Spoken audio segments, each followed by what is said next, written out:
fascinating world of chess, the white side and the black side.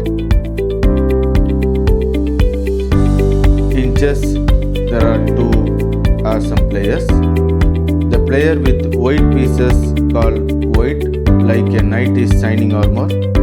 The black with the black pieces is called black, like a wise wizards. Think of the chessboard as a playground split in half.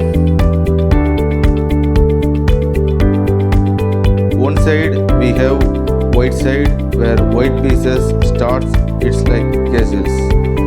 On the other side is the black side where the black pieces starts, is their kingdom. Now picture invisible line running down the middle of the board. This line separate two sides, white on one side, black on other side. It's like a magical divide.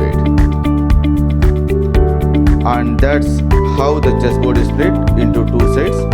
So white side and the black side. Enjoy exploring. Thank you.